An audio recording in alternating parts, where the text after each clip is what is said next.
Apoio Construtora Silva Pac. Os melhores empreendimentos para você viver com tranquilidade. Colégio Margiruas. Suas escolhas definem o seu futuro.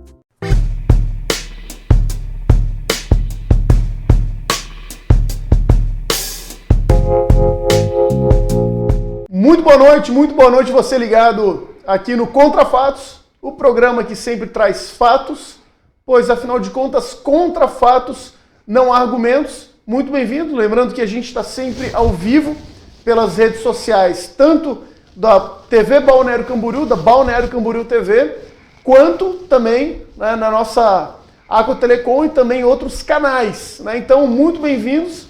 Hoje no programa a gente vai ter uma conversa muito especial, muito bacana com um cara que é um amigo pessoal meu, gosto muito dele. É um cara que sempre que vem aqui no programa é pra gente ter uma conversa franca, direta e ser uma conversa muito legal, porque é um cara que não tem medo de falar sempre aquilo que ele pode, ele está sempre trazendo, e a história também dele, não só dentro da polícia, como a história de vida, é uma história muito, muito bacana. Então a gente vai conversar hoje, o nome dele, eu vou citar aqui, um nome quase de príncipe, de rei, Saulo Salustiano Ramos, nome aí de ex-governador do estado, de ex-presidente, lembrando Nereu Ramos. Ex-ministro. Então, ex-ministro, Então é um nome em potencial. Então a gente vai conversar hoje com ele, é o PM Ramos. Então, Ramos, primeiro, cara, obrigado pela tua disponibilidade de poder participar do programa. Sabe que é sempre uma honra poder estar recebendo aqui para a gente poder conversar, bater um papo e principalmente quebrar aquelas narrativas e trazer fatos da vida real, principalmente para a gente entender um pouco da rotina, não apenas do policial, entender um pouco de segurança pública. Antes de começar, eu quero que você esclareça uma coisa. Você é farmacêutico bioquímico formado, correto? Isso. O que te fez largar a estabilidade de uma carreira profissional para entrar para a polícia e para entrar para uma carreira totalmente instável e totalmente fora da vida comum de qualquer cidadão? Cara, obrigado pelo convite. É um prazer para mim estar aqui contigo, trazer para as pessoas um pouco do que a gente conversa nos nossos churrascos por aí, né? Verdade. Uma parcela do que a gente conversa e divaga e usa para um tempinho para filosofar. Mas então, cara, eu costumo falar o seguinte: muitas pessoas não entendem, né? Falam assim, porra, Ramos, mas por que tu abandonou tudo para ser policial, né? Tu falou em estabilidade, né? Em estabilidade. E realmente eu tinha uma carreira estável, porque eu era empresário e além de ser empresário, né? Ser empresário no Brasil hoje não é estabilidade nenhuma, né? Na verdade é instabilidade. Porém, eu era concursado também como farmacêutico. 20 horas no município de Capão Alto e 20 horas no município de Urupema. E aí eu tinha meus laboratórios, fui proprietário também do laboratório, fui sócio proprietário do laboratório no Hospital Infantil Seara do Bem, em Lages. Então, era um trabalho assim, que eu considero, o trabalho desses homens que fazem isso até hoje, um trabalho muito importante. Lá eu cascorei muito, lá também nesse hospital, porque a gente tratava era um hospital só para crianças, então a gente via muita criança com leucemia e tal, foi uma coisa que mexia muito comigo. E depois de um certo ponto lá, acabei vendendo a minha parte nessa sociedade e fiquei só com os laboratórios clínicos e atuando como farmacêutico concursado nesses municípios. Porém, eu sempre fui um cara muito ativo, assim, né? De ser muito, além de ser muito intenso, eu sempre gostei muito de movimentar o meu corpo, né? Então eu comecei a lutar muito cedo, já com 6 anos de idade. E quando eu comecei a lutar, eu treinava numa academia onde o professor era um policial. E eu acabei pegando amor pela polícia militar. E as pessoas não entendem isso. Falam assim, quando eu larguei a minha vida como paisano para virar militar, meu último salário, ele variava, né? Variava entre 10 e 12 mil reais, isso em 2010. Né? Isso era muito dinheiro na época. Ainda é hoje, né? Porque até hoje eu não consigo ganhar metade disso na polícia. Depois de 11 anos na polícia eu ainda não ganho metade disso. Porém, o meu primeiro salário na polícia foi R$ 1.840. E as pessoas falam assim, não, tu é maluco. Meu pai falava, você é maluco, você é doido. E o único cara que de fato falou assim, a primeira vez que falei em ser policial, que ele disse assim, não, se é teu sonho, vai em frente, foi meu avô. E meu avô era juiz de direito. E ele era um cara que sempre correu atrás dos sonhos dele também. Ele se formou em direito com 48 anos e se aposentou como juiz. Então você vê que é um cara que ele não jogava a toalha mesmo. Tenho muito orgulho de carregar o nome dele, né? Meu nome é Saulo Salustiano Ramos Neto. E o Dr. Saulo Ramos, como era conhecido na minha cidade, ou como era conhecido pelos amigos como Velho Saulo, ele vinha todos os dias junto com outros 4 amigos de Lages a Itajaí, pela 470, todo dia, fazer faculdade de Direito. Tá? Eles vinham e revezavam, cada dia vinha com o carro de um, e um que não tinha carro era o que dirigia. E esse que dirigia é juiz federal. Fica um exemplo, então, da perseverança. Né? Eu aprendi muito com ele. Uhum. Isso aí... Desculpa te interromper mas assim... É que os caras falam assim, porra, o Ramos é... As pessoas falam, e principalmente isso no tatame, né? Porque eu sofri bastante, não vale a pena falar. Mas eu sofri bastante com lesões e tal, mas os caras falam assim, porra, muita gente não acreditou que eu fosse voltar a pisar o pé no tatame. E falam assim, porra, não, o Ramos é perseverante. Eu falo assim, não, eu sou teimoso. Eu conheço 2 formas de vencer. Ou pela força, ou pela insistência, pela teimosia. Então... É assim, eu aprendi com esse velho aí, falecido já hoje, saudoso velho Saulo Ramos. Fica muito claro que o exemplo vem de casa, né, principalmente, né? Então a base familiar é ela que constrói, né, toda essa questão de princípios, principalmente, que a gente leva. Mas eu te faço uma pergunta que é a seguinte, na tua opinião, então, o policial, ele não é formado, você acredita que o policial, ele nasce com essa vocação de ser policial? É difícil você falar isso, porque se eu disser apenas isso, se eu chegar assim e falar assim, não, o policial nasce policial. Se eu falar só isso, eu vou dar a entender que todo policial nasceu para aquilo. E a gente sabe que não é exatamente assim, né? Tem caras que têm potencial extraordinário. Nós temos doutores que são soldados da Polícia Militar.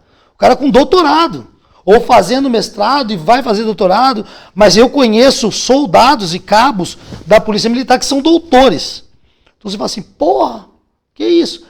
Só que a vida, às vezes, nos leva a caminhos que nos acomodam. De repente o cara entrou cedo para poder ter uma estabilidade e conseguir conquistar algumas coisas na vida, e acabou se acomodando, fica aqui, faz outras coisas, mas eu gosto de dedicar a minha vida de forma integral à polícia, e eu faço muito, o tempo que eu não estou na polícia, assim, né, que eu não estou de serviço efetivamente na polícia, eu estou sempre ligado em tudo que acontece, compilando informações, para poder fazer um serviço melhor no meu horário de serviço. E eu faço muitas ações beneficentes, né, para ajudar ou outros policiais ou pessoas que eu nunca vi na vida também. E por um lado, de se observar que existe, né, eu como um leigo, eu não sou policial, não sou da área militar, mas eu observo muito que hoje há uma inversão de narrativa, né, que dentro do próprio debate público, né, conseguiram colocar na cabeça de pessoas, principalmente formadoras de opinião, que eu acho muito perigoso, que a polícia ela é fascista, que os policiais são malvados, e por trás disso há o respaldo num discurso vitimista em relação ao próprio delinquente. O que você teria a dizer, por exemplo, hoje, em relação a isso? Porque eu vejo de uma forma muito preocupante, né, de colocar a opinião pública contra a polícia. Como é que você enxerga isso? Isso é tendência mundial, né? Mas não é de agora, né? Nós estamos vendo isso de forma muito... Nós estamos vendo essa situação se agravar muito principalmente nos últimos 4 ou 5 anos. Só que isso começou há muitos anos lá na Europa, né? Já começou na Europa. E tudo que toda essa situação assim que é progressista demais, tudo isso geralmente vem da França, cara. Os caras são bons em fazer errado, cara. Eles são extremamente bons em fazer tudo que é ruim pro coletivo, tudo que é ruim pro conservadorismo. E eu trago como exemplo para você o seguinte, cara. Ó, há 10 anos atrás, não se falava em filmar uma ocorrência policial em andamento, por exemplo. Não tinha isso aí. Entendeu? Há 10 anos atrás, 11 anos atrás, um smartphone com uma câmera decente que filmasse de um lado na rua no outro era uma coisa extraordinária. Eu nem sei se em 2011 já tinha iPhone, mas se tinha, eram os primeiros iPhones. Eu nem sei se já tinha. Mas eu fui ter, por exemplo, o meu primeiro smartphone em 2014. Olha só, porque eu era um cara, o pessoal falava ali em 2012, WhatsApp, eu, não, mas fácil mandar SMS, pô, nem mais fácil. Tinha aqueles planos de, a molecada nem vai saber isso aí, tinha aqueles planos de celular, SMS ilimitado. Vai entregar a nossa idade, cara. SMS ilimitado, eu falei, WhatsApp. Aí, não, mas você paga internet por dia aqui, você pode mandar quantas mensagens você quiser. Não, mas eu mando SMS. Então, eu fui ter um smartphone em 2014, e as câmeras já não eram aquela coisa. Porém, hoje, o que a gente consegue ver? A inversão, inclusive, do ônus da prova, por exemplo. Né? Se o policial ele é acusado por um marginal de cometer algum tipo de ilegalidade numa prisão, por exemplo, cabe ao policial provar que não cometeu. Se ele não conseguir provar que não cometeu, em regra, a palavra dele, a palavra do policial contra a palavra do vagabundo, puna-se o policial. É uma coisa louca que está acontecendo, sabe? E o contrário ficou complicado. Porque quando você prende o marginal, a maioria dos magistrados já se acostumou ao quê? A querer ocorrência filmada. E se não tem ocorrência filmada, já gera uma dúvida. A falta de filmagem serve como fator gerador de dúvida para que indúbio pro réu, para que o réu seja favorecido nessa situação. Então eu fico pensando assim, mas há 10 anos atrás, cara, ocorrência nenhuma era filmada e a gente fazia o flagrante e o juiz homologava o flagrante. Né? Hoje em dia, na ausência da filmagem, não absolva-se, sabe? Vai, o cara é absolvido. Então, tá cada vez mais complicado de trabalhar, e quem é prejudicado, e eu não estou dizendo que isso é culpa do judiciário, nem culpa de outras instituições, isso é tendência mundial. Só que quem é o prejudicado? É a dona Mariazinha, o seu Joãozinho. Porque eu vou ser bem franco para você, na minha casa, os caras não vão, porque eu estou armado, entendeu? E se for, vai dar ruim para eles. Eu tenho esse privilégio de estar armado. E que ao mesmo tempo, eu comento sempre, né, eu falo assim, andar armado, portar uma arma de fogo, é um privilégio extraordinário. Porém, a partir do momento que você é obrigado a portar essa arma de fogo 24 horas por dia, se torna um castigo também. Em determinados momentos isso é um castigo. Outro dia aconteceu uma coisa assim que eu nem me lembro quanto tempo fazia que não acontecia. Eu saí de casa tão distraído para dar uma aula de defesa pessoal no meu quartel, e aí dei aula de defesa pessoal e tal. Quando eu tô tirando meu kimono, que eu tô botando minha roupa para voltar para casa, cadê minha arma? Cadê minha arma? Procuro na mochila e tal. Falei assim, caraca, saí de casa desarmado. Fazia muitos anos que não acontecia isso. Sabe? Eu falei assim, esqueci. E é uma coisa assim que, pra mim, é natural. Difícil me esquecer. E eu voltei pra casa, já no caminho de volta, já voltei cabreiro. Eu fui tranquilo, porque a ignorância, né, eu não sabia que estava desarmado, não lembrava que estava desarmado. Fui de boa. Na volta, voltei cabreiro. É uma coisa de louco, cara. Enquanto não achou arma em casa, não sossegou. Não, eu sabia que ela estava em casa. Né? Eu sabia que ela estava em casa. Quando eu vi que mas não pelo fato de eu não saber onde está minha arma. Pelo fato de eu não estar armado. Né? De ficar assim, preocupado. Se acontecer alguma coisa, eu vou fazer o quê? Vai ser nessa hora que o vagabundo vai te achar. E não é só me achar, mas assim, Quem me vê e me conhece, tá acontecendo uma situação de crime. O cara vê o Ramos, ele espera o quê? Pô, tô bem, o policial vai me ajudar. Esse aqui é um policial, ele vai me ajudar. Aí o policial acontece o quê? Tá sem arma. O policial vai fazer o quê?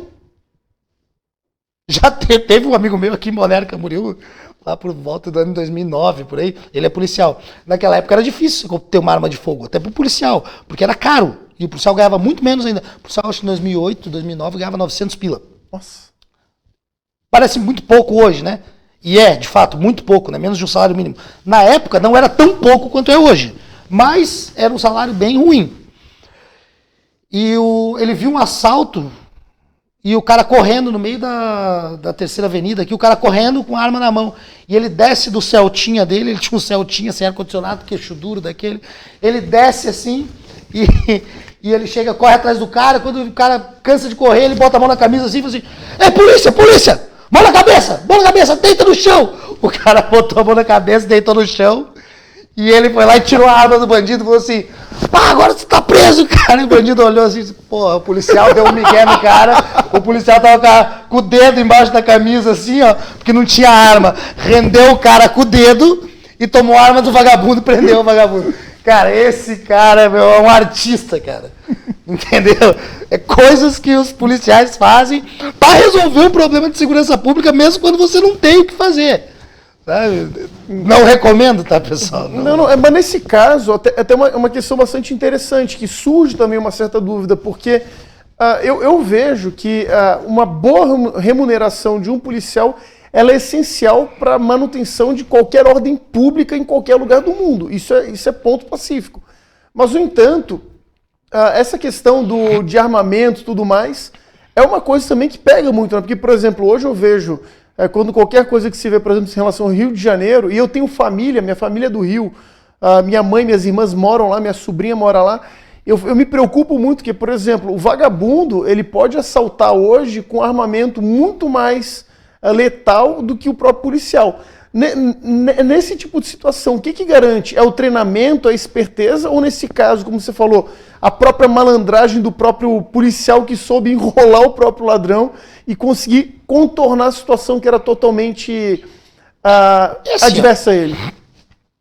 O policial, você fez vários questionamentos aí que são interessantes de falar. Por exemplo, é importante o policial ganhar bem? É muito importante. Isso é muito importante. Não precisa ser um salário astronômico, exorbitante, mas tem que ser algo que ele possa viver bem, morar num bom lugar e o seu filho estudar num bom colégio. Porque o filho do policial, ele também é vítima. O filho do policial é vítima. Porque, de repente, ele estuda, o policial mora na periferia, onde tem maior incidência de crime, principalmente de tráfico, e o filho dele mora no colégio de periferia, onde a gente sabe que também tem uma série muito maior de problemas sociais. E ele acaba virando alvo porque é filho do policial. Então isso é importante. Porém, o policial ele não é movido pelo dinheiro, né? Nós somos movidos pela honra e pelo senso do dever. E o criminoso ele não tem honra, e ele não tem senso de dever, e nem espírito de corpo, por exemplo. Eles metem um assalto em 10. Se começar uma troca de tiro, é cada um por si. Enquanto os policiais são uma tropa com senso de união e o espírito de corpo. Então, eu falo para os caras assim, por que 4 policiais tocam uma torcida organizada inteira? Tem 5.000 pessoas na torcida organizada. Tu bota 8 policiais do choque lá, bota todo mundo para correr, toca todo mundo no cantinho lá e ficam todo mundo lá. Ninguém vai para cima dos caras. Né? Porque a visão do policial, né? Porque o cara ali, extremamente treinado, o cabelo bem aparado, a farda bem postada, uma postura, um bom tipo físico. Então o próprio marginal já vê o policial como um ser superior, como um titã. Eles gostam de nos dar vários tipos de apelidos, né? Mas eles sabem que nós somos extremamente superiores a eles, técnica e fisicamente, e psicologicamente, mentalmente. Então não tem condições deles combaterem conosco em pé de igualdade. E a questão do armamento, né, eu vejo que no Rio de Janeiro é óbvio que extremamente desleal, né? Os caras têm lançador de foguete, né? Lançador de rojão, que a gente chama, né? Ponto .50 lá é mato, né? Tem muito pô, você vê que eles têm o próprio caveirão do BOP lá já foi transfixado por um projeto de ponto .50, né? Então, porra, quem não sabe é um negócio assim, é uma coisa de louco. Se alvejar um ser humano, ele despedaça o ser humano. Nem imagino como é que vai ficar, mas com certeza vai estragar o velório do camarada. Mas aqui na nossa região, nós temos outras características. E eu vejo que o nosso estado também, ele valoriza mais a polícia em si, pela própria situação do cidadão dar mais valor à polícia. Essa questão ideológica, ela está mais forte em estados como São Paulo e Rio de Janeiro do que em Santa Catarina. O cidadão catarinense é muito conservador ainda. E Santa Catarina é um reduto de moralidade dentro do Brasil, assim, né? É um estado bem diferente nessa questão. O cidadão é muito pró-polícia e é muito conservador ainda. E você falou da valorização do policial. A valorização, ela vem, claro, com um bom salário, mas o reconhecimento e o respeito. Eu acho que o que aconteceu com a eleição do presidente Bolsonaro foi a valorização do policial no sentido de que o cidadão respeita mais o militar hoje, o policial militar, né? Então, isso aí também dá poder ao policial, né? Dá autoridade moral ao policial. O fato das crianças quererem ser policiais, quererem ser bombeiros, né? O admiral, querer fazer uma festinha de aniversário de polícia, ou um menino lá, a gente teve um evento de combate desarmado esse final de semana, só para policiais, agentes de segurança pública, e aí tinha um menininho lá que estava fardado. Aí eu peguei e chamei ele lá, até foi no momento que a vice-governadora chegou lá, eu vi aquele menino, eu chamei o menino para subir no tatame lá, e daí perguntaram assim, cadê teu pai? Ah, meu pai tá ali. Teu pai é policial? Não, meu pai é DJ. Meu pai é DJ. E vocês? Eu quero ser policial. Entendeu? Então, pô, o pai do menino é DJ, mas é um admirador da polícia, porque para você vestir seu filho de policial, você tem que ser admirador da polícia. E o menino com uma farda impecável da polícia militar. Eu achei extraordinário, entendeu? Não, a gente vê muito isso. Mas mais interessante é o fato dele não ser filho de policial e não ter um parente policial. Ele é um entusiasta da polícia. Mas de alguma forma, teve o exemplo. Ele deve ter visto, de alguma forma, né, mesmo hoje, com todo o mainstream, toda a mídia do entretenimento sendo voltada para criminalizar a imagem do policial, ele, em algum local, ele deve ter visto algo que serviu de exemplo para ele, né? As pessoas hoje tendem a transferir a educação dos filhos para a escola. A escola não tem que educar o seu filho. A escola tem que ensinar, instruir o seu filho. Mas a educação é o pai e a mãe que tem que dar. Então esse pai, com certeza, mostra pro filho e fala assim, policial, esse aqui é amigo do... o policial é amigo do papai, é amigo do vamos dizer assim, do Joãozinho, do Vitor, do Fernandinho, entendeu? Do menino em si. Então, se o pai cria esse sentimento no filho, obviamente né? Só que a gente costuma ver isso numa criança que tem um convívio com o policial, geralmente, né? Se a gente vê mais isso, né? Mas, pô, quem aqui que nunca, na nossa época, da época que se brincava na rua, quem nunca brincou de polícia e ladrão? Verdade. Né? Então, o cara, pô, tem isso. Agora, até em relação a isso, essa questão do exemplo e tudo mais, né, eu sou muito favorável que a polícia militar e as forças de segurança pública, elas tenham uma proximidade com a população. Então eu vejo, por exemplo, programas como o próprio ProERD, eu vejo de uma forma até bastante positiva por conta de mostrar, né, para as crianças de uma forma até bem-humorada, tudo mais, o exemplo, né, do problema, por exemplo, do uso de drogas. Como é que você enxerga, por exemplo, essa questão da aproximação hoje da polícia em relação à sociedade? Você acredita que podem haver mecanismos de melhora dessa comunicação? Como que você enxerga hoje esses programas da corporação? Primeiro, todo mal advém da droga, do tráfico de droga. É verdade. Tá? Todo mal.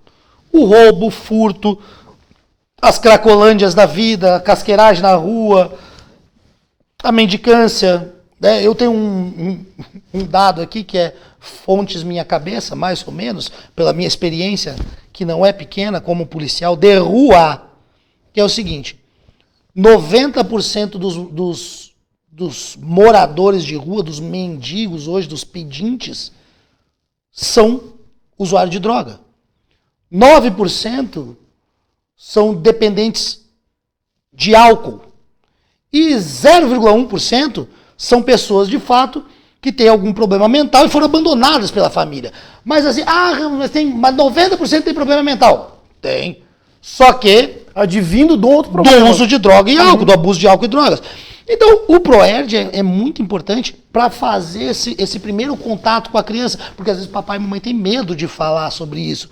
Não, melhor não falar, porque é aquela coisa assim, se eu não vi, não aconteceu. E o que a gente está vendo, assim, que eu acho que é mais legal ainda, é como se fosse uma super evolução do PROERD, colégio militar. Perfeito. Colégio militar. E o colégio militar, o colégio militar ele tem excelentes índices de aprovação em universidades, né, e excelentes índices de nota no Enem. Assim, os colégios militares têm as melhores notas no MEC. Aí as pessoas dizem assim, mas eles recebem muito mais investimento do que os outros colégios. Mas que mais investimento que a nossa UFSC que recebe, pô? Entendeu? Tu estava comentando, tu foi lá? Ô, irmão. Eu estudei lá. Eu nem vou falar, porque eu sou capaz de ser repreendido aqui, como eu já fui outras vezes, por alguma instituição de professores lá da UFSC, para dizer que eu estou denegrindo a imagem da Universidade Federal de Santa Catarina. Porém, eles não precisam de mim para fazer isso, né? Já está sendo feito há muitos anos. A UFSC era uma referência nacional em ensino. E a verba da UFSC nunca diminuiu nesses últimos 20 anos, ou nos últimos 50 anos. Nunca diminuiu, só aumentou. E a gente sabe que a qualidade do ensino, aparentemente, né, está deixando um pouco a desejar. Ou pelo menos esse dinheiro está sendo usado com viés ideológico. Isso é óbvio, não sou eu que estou dizendo não, só basta ter olhos e ver. E aí eles usam como desculpa esse fato dos colégios, das escolas cívico-militares, dos colégios militares terem maior investimento. Sim, tem maior investimento e apresentam melhor resultado. Melhor resultado que escolas particulares, inclusive. E aí a gente vê assim, você vê lá, fala assim, a universidade pública é muito importante. Quem é que estuda na universidade pública hoje? Quem é que faz medicina, direito, odonto e outros cursos mais concorridos na Universidade Federal do Estado de Santa Catarina, por exemplo? É o filho do pobre? Ou é o filho do rico? Só passa em medicina na Universidade Federal no Brasil o cara que fez cursinho particular. Mas tem o seu Zé lá, o Joaquim Barbosa fez faculdade de Direito na Universidade Federal do Rio de Janeiro e se tornou ministro. É um, irmão. É um em 1 milhão. Tem mais cara que ganhou na Mega Sena do que Joaquim Barbosa no Brasil. E aí, você está vendo assim, é um desvio de finalidade do dinheiro público. Eu estou usando o dinheiro público para beneficiar quem já foi beneficiado pela vida. Né? Seja pelo esforço dos próprios pais ou avós, ou seja porque nasceu numa família abastada. Né? Mas não é esse o objetivo da universidade pública. Até porque eu vejo hoje que as universidades no Brasil, elas se transformaram em verdadeiros polos de dissociação de ideias marxistas, né, de esquerda. E eu não falo com grande exagero, já que você toma um certo cuidado e é compreensível pela sua figura pública de falar coisas referentes a universidades. Eu falo abertamente que do que eu vivi lá, eu fiz faculdade de geografia, parei no 5º período que eu vi que não ia ter condição de eu continuar, mas eu observei o seguinte, que o cidadão que entra numa faculdade, ele se transforma num agente socialista para agir de acordo com a causa. As universidades, elas se transformam em entidades que têm finalidade em si mesmas. Essa que é a verdade. E os próprios homens e mulheres que são os defensores da tolerância são extremamente intolerantes com quem tem opinião diversa deles. Perfeitamente. Se você for um jovem que tem uma opinião diversa da maioria marxista, esquerdista de uma universidade federal, você não consegue nem tirar suas notas suficientes para você se formar. De repente você é prejudicado no seu currículo. E tanto é um polo de disseminação de ideias esquerdistas que existiria um motivo para alguém entrar com uma ação judicial solicitando que fosse embargada a instalação de um colégio militar numa cidade X no estado de São Paulo? Um colégio cívico-militar? Então, se cabe uma ação para isso, por que não caberia uma ação, então? Como? De que maneira não cabe uma ação para que eu impeça que professores doutrinem com a doutrina socialista estudantes do ensino fundamental, médio e superior? Não cabe, porque eu, que sou conservador, tenho que ser tolerante com quem é socialista. Mas quem é socialista não precisa ser tolerante comigo. Inclusive, são extremamente intolerantes. É porque, na verdade, eles possuem como se fosse um monopólio das virtudes, inclusive de decidir aquilo que é bem ou mal, né? E é até interessante você tocar nesse assunto por causa do seguinte: toda essa discussão que a gente tem, ela acaba respingando na própria segurança pública, né? Lógico. Porque o que acontece? Isso eu cito, inclusive, autores da esquerda, Antônio Gramsci, por exemplo, que usa o tal do lumperproletário, que é aquele grupo de pessoas marginalizadas, leia-se, ladrões, prostitutas, drogados, pessoas marginalizadas, para quê? Para fazer revolução. Ou seja, para eles, todo o caos da segurança pública, e nisso acaba entrando a própria difamação da própria polícia, o mau treinamento, o despreparo, abordagens que a polícia acaba errando em algumas abordagens, pronto. Nessa abordagem aqui, está acontecendo isso, ou seja, toda a corporação é culpada por aquilo. Isso acabou sendo engenhosamente pensado por esses formadores de opinião que estão dentro dessas universidades. E está sendo usado para soltar criminoso condenado. Tudo isso está sendo usado como subterfúgio para soltar criminoso condenado. Você pode ver que hoje, no Brasil, nós temos mais condenados soltos do que presos. Nós temos mais pessoas condenadas, soltas, o cara é condenado e está solto, do que condenado e preso. Aí fala assim, porque o Brasil prende demais e prende mal. Eu falo, meu irmão, o cara fala, tem muito inocente na cadeia. Tá maluco? Tá maluco?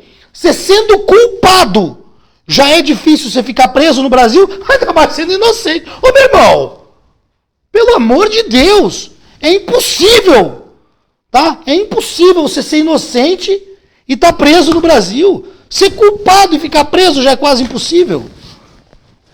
É até interessante essa questão, porque criaram o mito do encarceramento em massa no Brasil.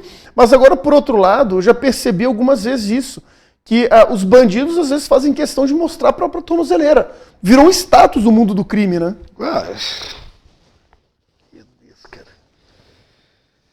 Chega a me dar uns 10 tipos de nojo, como diria meu avô, assim. Quando eu vejo um cara com uma tornozeleira eletrônica e assim, ó. Eu passei em Itajaí no banco, o cara tava na porta do banco com aquela porcaria. Sim, na porta do banco, tá, beleza, é um absurdo. Mas e na balada, na noite? O cara não teria que... O cara tá usando aquilo ali pra quê? Nosso amigo aí, o Daniel Silveira. Tinha alguém monitorando 24 horas por dia o Daniel Silveira. Né?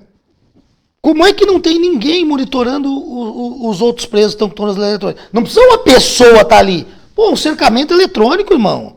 É de casa pro trabalho, do trabalho pra casa. Saiu da rota, apita. Saiu dali, apitou uma vez. Justifica. Tem que ir no fórum justificar. 2 vezes, justifica. 3 vezes, regressão de regime. Volta pra cadeia. Tu não tá cumprindo as prerrogativas pra ficar solto. Tu tá abusando. Cara, pouco tempo atrás eu prendi um guri, e assim, ó, força de denúncia, cara, força de denúncia. E o guri era até, tem que tirar o chapéu, porque ele era acima da média, assim, também cascoradinho já, né, foi preso várias vezes e tal, e aí no fim das contas tava uma tornozeleira eletrônica. Ele era um guri até, deu trabalho pra prender esse guri, sabe? Ele é a inteligência um pouquinho acima da média, mas família boa, pai trabalhador, né, a mãe, não me lembro o que a mãe dele fazia, se estava viva ainda, se já é falecido. Mas ele era o filho mais velho, mais novo, assim, de uma família. Então ele era o único que ainda morava com o pai. Mas era um guri que tinha uma capacidade, tinha uma certa inteligência. Porque foi difícil pegar ele. Mas o guri lá, ó, tornozeleira eletrônica, aqui, ó, traficando, ó. Traficando dia e noite, cara. E denúncia, e não havia quem pegasse o guri. Aí um dia eu falei assim, não, agora eu levei pro pessoal. Falei assim, eu vou pegar esse cara. Eu vou pegar esse guri. E aí, também era inteligente, mas não muito. Porque quando eu me dediquei pra ele ali, em uma semana ele estava preso. E dessa vez daí ficou, né? Mas, por outro lado, eu vejo muita gente falando, por exemplo, que é um outro argumento contra a segurança pública. Porque o policial ele enxuga gelo, porque prende e solta, prende e solta.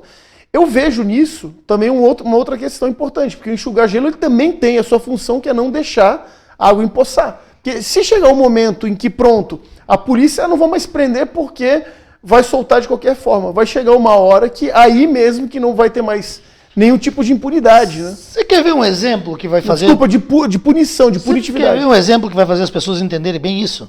O cara fala assim, pô, o policial tá enxugando gelo. Tem um cara que é um cara muito famoso, cara. O Dr. Ricardo Gargione. Ele trabalha na UTI do hospital Nossa Senhora em Lages, se não me engano é Nossa Senhora o hospital. Cara, pensa num cara que assim, ele é dono de uma inteligência muito acima da média. Então, esse médico tá lá enxugando gelo, né? Eu acompanho o Instagram dele e eu nunca falei com ele pessoalmente, só falo com ele lá no Instagram, de vez em quando, porque eu não quero atrapalhar o cara, porque eu sei que ele trabalha demais. Mas de vez em quando ele puxa assunto comigo e lá de vez em quando ele puxa assunto com ele. Mas eu olho os stories dele. Às vezes é 3 horas da manhã, ele tá lá manobrando o paciente, dando alta para paciente de UTI. O doutor Ricardo Gargione tá enxugando gelo? Tá enxugando gelo? Porque ele vai tirar um cara do UTI e vai entrar outro, vai tirar um, vai entrar outro, vai entrar outro.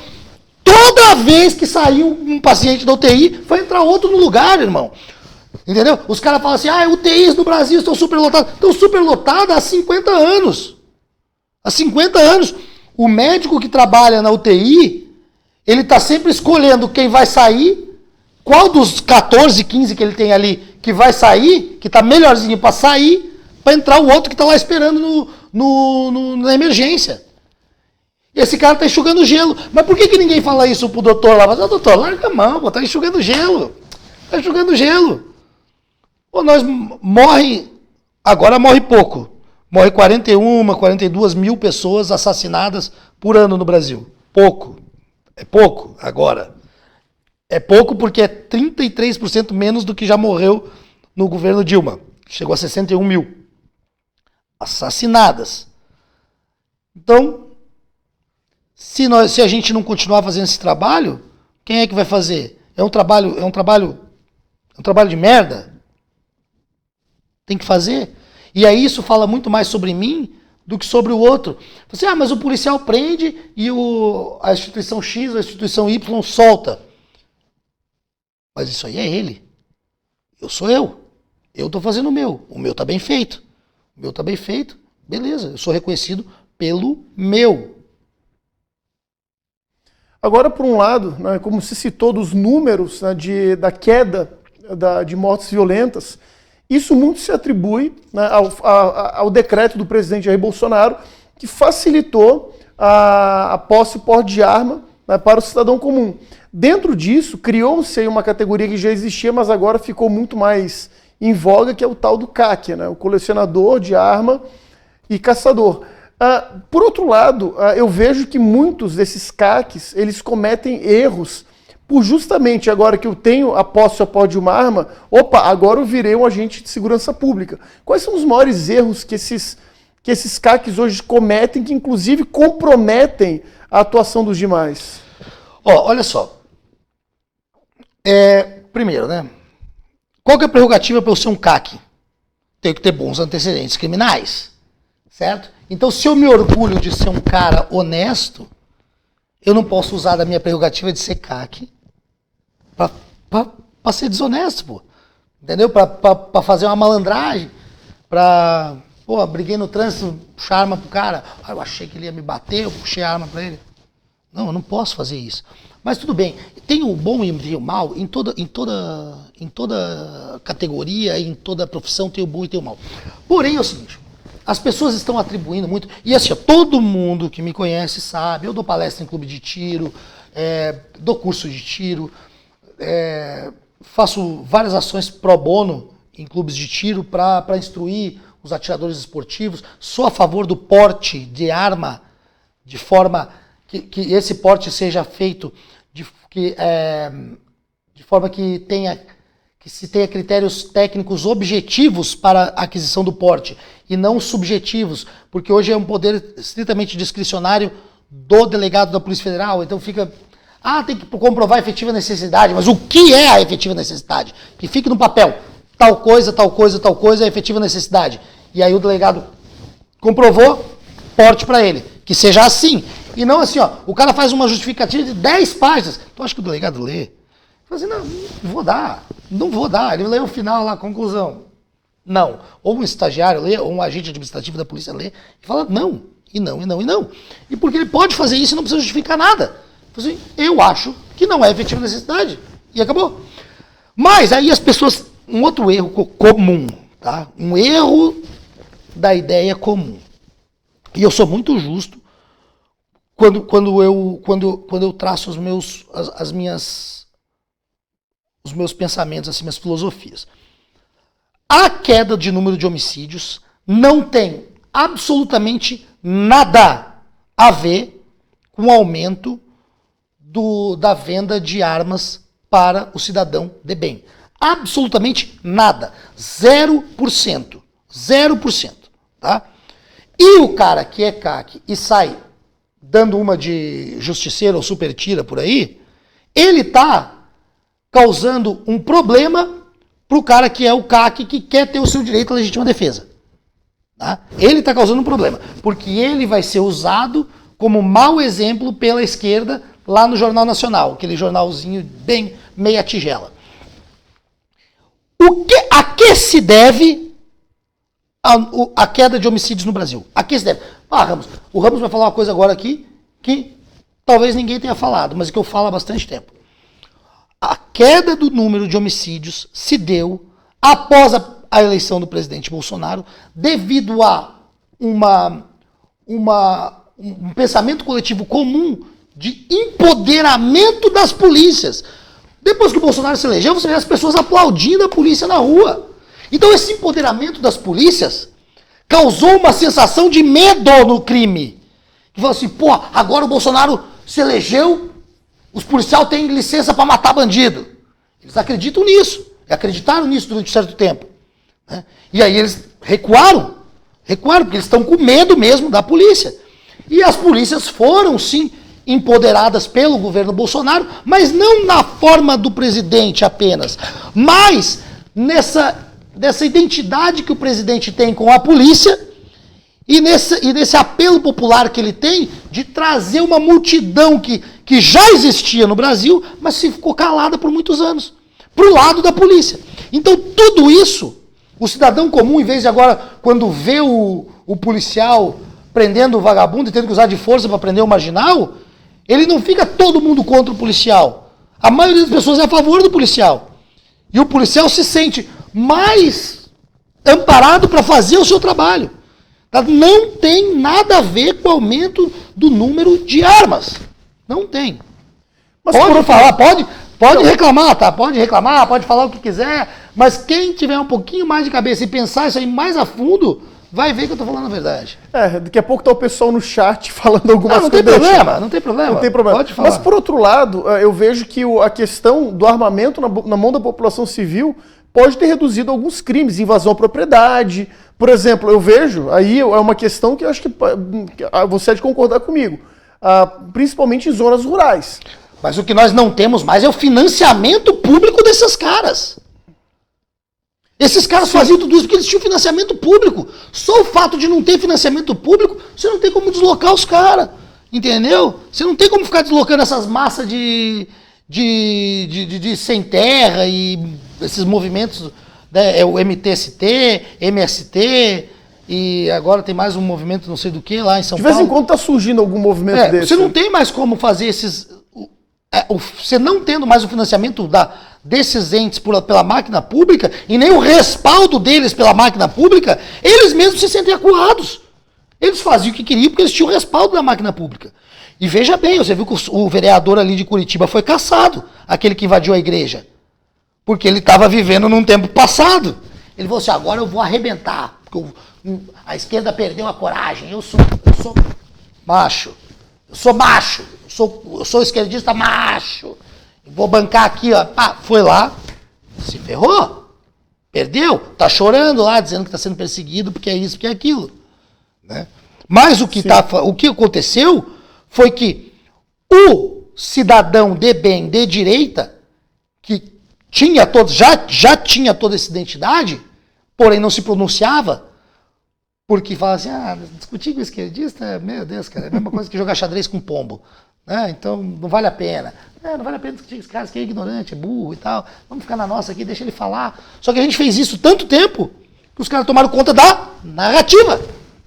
E eles são os donos da narrativa.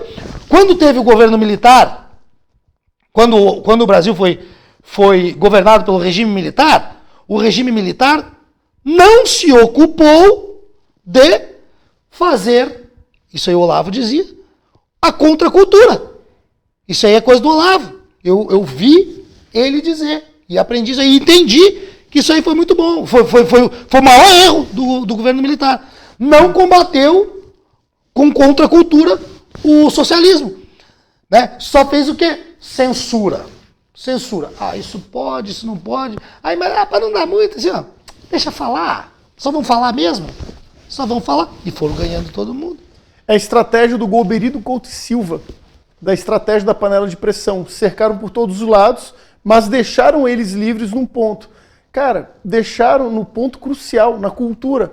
Quer dizer, formaram novos advogados, formaram novos professores, formaram todo mundo dentro da própria ideologia, e agora esses, hoje, já são professores, já são grandes, estão ocupando tribunais, estão ocupando isso, aquilo, deu espaço para o garantismo, deu espaço para todo o ativismo judiciário, e que acabou resultando no que a gente vive de fato hoje. Eu espero que o Olavo ele tenha surgido na hora certa, mas temo eu que ele tenha falado isso numa hora já passada e que a sociedade não tenha acordado para o problema no momento certo.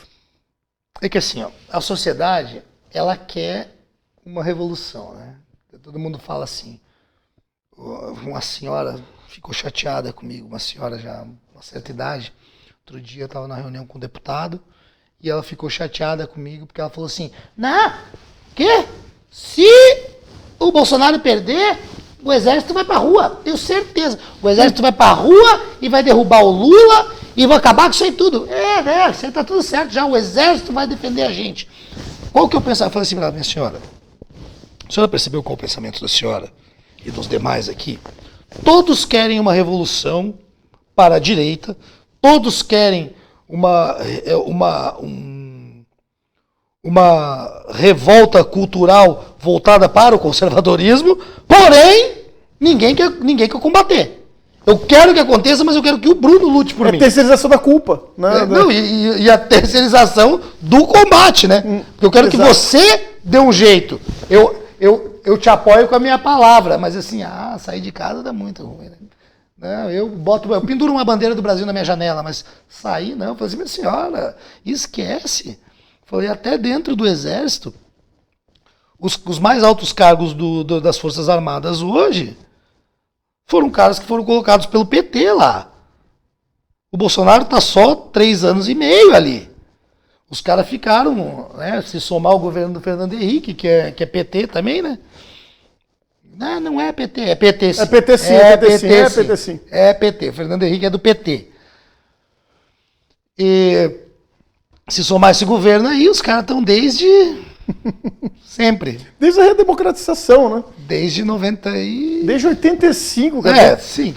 Pra mim foram eles que mataram o Tancredo e botaram o Sarney, cara. Nada me tira da cabeça isso. Tem muita Tem muita história. teoria boa sobre esses homicídios que ocorreram de lá pra cá. Exatamente. Sobre muitos homicídios que ocorreram de lá pra cá. Tem muita teoria boa sobre isso. Tem muita gente que foi assim... Tem muita teoria, né? Tem muito teoria. Pobre teoria, Zavascki. Pobre teoria. Entre outros, né, que a gente sabe que aconteceram, aquela velha história, né? Mamãe, te chamaram de mafiosa na escola. Aí a mãe responde pro filho, tá bom, filho, eu vou lá resolver isso. Aí o filho responde pra mãe, tá bom, mamãe, vai e resolve, mas por favor, só faça tudo parecer um acidente. É isso aí. Coisa mais ou menos assim, né? É isso aí. É porque é uma sucessão de acidentes em momentos estratégicos, assim, que é uma coisa que é um acidente tão conveniente que é intelectualmente impossível crer que é um acidente. Eu também acho. A gente está quase chegando no final do programa, só que antes do final do programa eu vou pedir pro diretor para ele vir aqui rapidamente aqui no estúdio, que, pô, cara, eu tenho um presente para te entregar. Louco, cara. Pois é, cara, com um convidado especial é assim, né? Louco, cara. Queria, na verdade, o seguinte, tá? O pessoal do meu ferino de atiradores, Ah, que massa. essa gurizada pediu para dar de presente para ti o nosso fardamento cara. oficial Obrigado. da Sociedade Armamentista. Então, Muito faça obrigado. gentileza para que você abra. Pra que você... Vou usar com muito orgulho, cara. Vou usar com muito orgulho. Deixa eu mostrar aqui pro pessoal aqui, ó. Hã? Que tal, hein? Pô, gostei demais. Gostei demais. O tamanho eu acho que é teu, né? É, isso aí mesmo, tô meio... tô robusto. Como diria o meu amigo, nosso amigo Arthur Schumann, tô robusto, Tô né? robusto. Tá aí, cara, o Pô, presente, muito então. obrigado, vou usar com muito orgulho. E assim, ó, o que eu falei ali, né? Às vezes os caras vão pensar assim, ah, mas o Ramos, pá, tu é contra o porte de armas. Não. Eu sou o cara mais a favor do mundo sobre porte de arma. Dou aula sobre isso. Dou aula de como você pode usar a sua prerrogativa de CAC de forma correta para estar portando a sua arma. Muita gente já participou do meu workshop aí e tem mais. Se forem dizer assim, ah, não faz isso para ganhar dinheiro. Só todos os workshops que eu fiz, tá? Em mais de 5 municípios diferentes aqui da região e em muitos clubes de tiro, todos de forma gratuita. Não cobro 1 centavo para fazer nada. Eu acho que tá na hora de você começar a cobrar, velho. E não só cobrar, quem quiser te encontrar em rede social, tudo mais, faz como? Porque aí tá o mistério. Pois é, porque eu te conheço como PM Ramos 01, 02, 03, 04. Parece até o gato do Simpsons, que tá no Bola de Neve 12. Né? Porque vai morrendo 1, 2, 3, 4, 5. Esse é o meu Instagram, vai morrendo. Não, agora é Ramos_policial04 no Instagram. Eu não uso muito outras redes sociais. Na verdade, tô banido do Facebook também. Ah, não brinca. Faz tempo já. Na verdade, esse Instagram eu tive que fazer por um outro IP, né? Porque o meu IP do meu celular, do meu computador e o meu CPF ali, Teve que botar um VPN. Não, eu peço para outras pessoas fazerem para mim. Não sei fazer, não sei o que é VPN. Aí ele não consegue mais, tô banido, não posso criar novas contas. Mas tá rolando um processo judicial aí contra o Instagram e o Facebook. Até porque precisa, né? Porque daqui a pouco o cara vai ser condenado à guilhotina porque discordou de uma gorda de cabelo azul, pô. Não dá pra continuar dessa forma, né? Não dá. Olha, cara, nós vivemos hoje a ditadura das minorias. Para agradar a minoria, para agradar 1%, eu tenho que reprimir 99%. Né? E aí eles dizem que temos que ser tolerantes, mas são extremamente intolerantes conosco. Então, eu não sei até que ponto... Você quer ver uma coisa que eu bato muito em cima? Assim, eles falam, o crime de homicídio contra o homossexual, né? O crime contra a vida por motivação... não é motivação sexual, né, entre os feminicídios, mas assim, por ser homossexual, homofobia, motivado por homofobia. Esses X pessoas LGBTQIA+, morreram assassinadas tal, no Brasil. Quantas pessoas são LGBTQIA+, no Brasil? Qual a proporção, qual a porcentagem, qual o aumento? E quantas foram mortas por seus semelhantes? Isso aí briga passional ninguém fala. Não, e ninguém fala, que às vezes não é só briga passional não, pô. Né? Mas a briga passional, mas o próprio crime financeiro, né? O latrocínio de um contra o outro, acontece. Porque assim, os grupos tendem a se unir e conviver naquele grupo. Então o grupo dos LGBT, o grupo dos marombeiros, o grupo dos jiu-jiteiros, o grupo dos atiradores. Então as pessoas naturalmente se subdividem em grupos. E esses grupos lá, entre eles, se matam pra caramba. Agora, depende do que o homem falar sobre esse grupo, ele pode ser enquadrado na lei da homofobia, que é equiparada ao racismo. E o racismo é uma coisa detestável, obviamente. Todos sabem que é um negócio abominável o crime de racismo. Porém, equiparar qualquer discurso contra essa ideologia LGBTQIA+, ao crime de racismo é de uma ignorância... Estupidez, né? Estupidez até hoje sem precedentes, mas eles vão superar. Porque, vamos lá, teve um caso de uma ONG gay, estamos quase acabando o programa, vou dar um jeito de falar meio rápido aqui.